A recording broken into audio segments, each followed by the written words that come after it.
नमस्कार मित्रांनो, तुमचे स्वागत आहे मराठी कथामध्ये.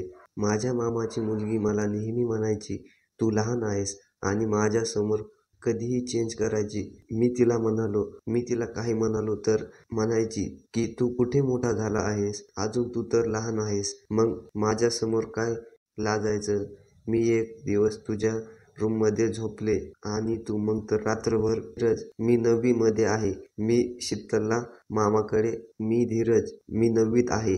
मी शिकायला मामाकडे आहे. माझ्या माझ्या मामाला एक मुलगी आहे. तिचे नाव शीतल आहे. ती डी.फार्मसी मेडिकल कॉलेजमध्ये आहे. ती शहरामध्ये हॉस्टेलला आहे. शीतल आता 1 महिना घेऊन सुट्टी घरी आली होती. मामाची एकुलती एक मुलगी होती, त्यामुळे तिचे खूप लाड होते. तसे ती एकदम नाजूक होती. माझ्यापेक्षा ती 4 वर्षांनी मोठी होती. ती आल्यावर माझ्यासोबत खूप भांडणं करत होती, पण ती फार चांगली होती. तिचे आणि माझे थोडे पण पटत नसे, कारण मी तिला खूप चिडवायचो.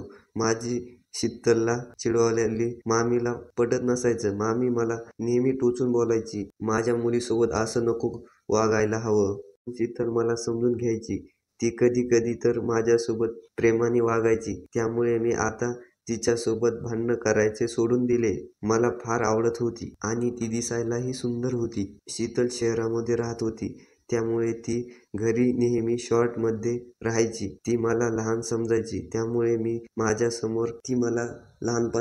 ती मला लहान समजायची, त्यामुळे ती माझ्यासमोर कधीच लाजत नसे. ती या गोष्टीचा फायदा घेऊन मी तर एकदा तिच्या रूममध्ये होतो.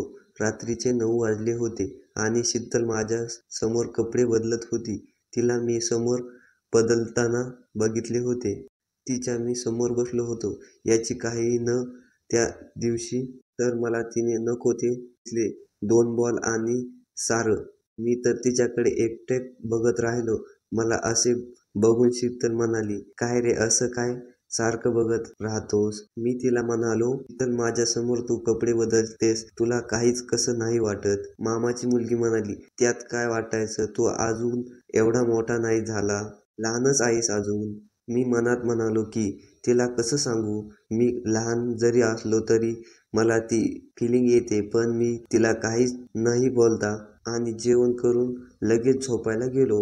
मला एक स्पेशल रूम होती आणि मामाची मुलगीला पण स्पेशल रूम होती. मामा आणि मामी एका रूममध्ये राहत असत. माझी रूम आणि शीतलची रूम लागूनच होती. एकदा शीतलची मैत्रीण शीतलला भेटायला आली होती. मामा आणि मामी बाहेर गेले होते. त्या दिवशी दोघींचे बोलणे सुरू होते. मी मामीच्या रूममध्ये गेलो होतो आणि मी मामाच्या मुलीच्या रूममध्ये गेलो होतो. शीतलचं आणि तिच्या मैत्रिणीचे बोलणे मी ऐकत होतो. त्यांचे वेगळेच प्रकारचे बोलणे सुरू होते. मी जेव्हा गेलो तेव्हा मला बघून शीतलची मैत्रीण बोलायचे थांबले आणि शीतलला मी आलो म्हणून ती चूप बसली असं बोलली. मामाची मुलगी म्हणाली, "अगं, तो लहान आहे, अजून त्याला काय कळतं? बोल." शीतलची मैत्रीण फार सुंदर होती.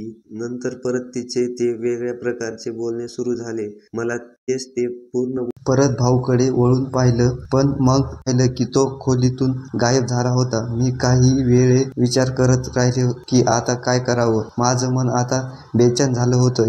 हेच तो भाऊ होता, ज्याला मी नेहमीपासून आणि समजदार मानत होते. तो अचानक इतका कसा बदलला? काय मी त्याच्याशी याच्याबद्दल बोलावं का, किंवा याला दुर्लक्ष करावं का जवळ करावं? आणि मी खूप वेळ माझ्या विचारात गुंतले होते. मी विचार केला की जर मी यावर काही केले नाही तर कदाचित ही घटना पुन्हा होऊ शकते.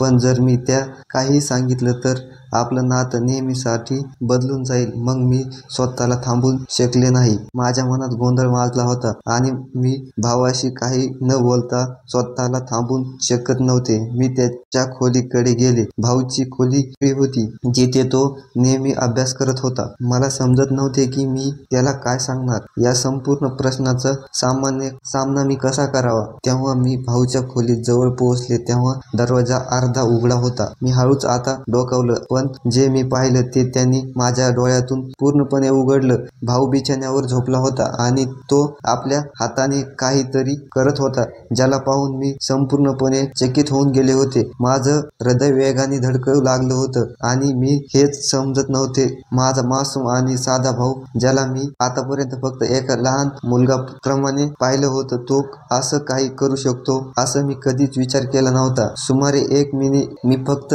दरवाजावर उभं राहिले. माझ्या मनात अनेक प्रश्न येत होते. अखेर त्याला काय झाले आहे? तो खरंच असं करत का आहे? किंवा मी काही भ्रमात तर नाही? मी स्वतःला शांत करण्याचा प्रयत्न केला, पण माझ्या डोळ्यामध्ये तोच होता.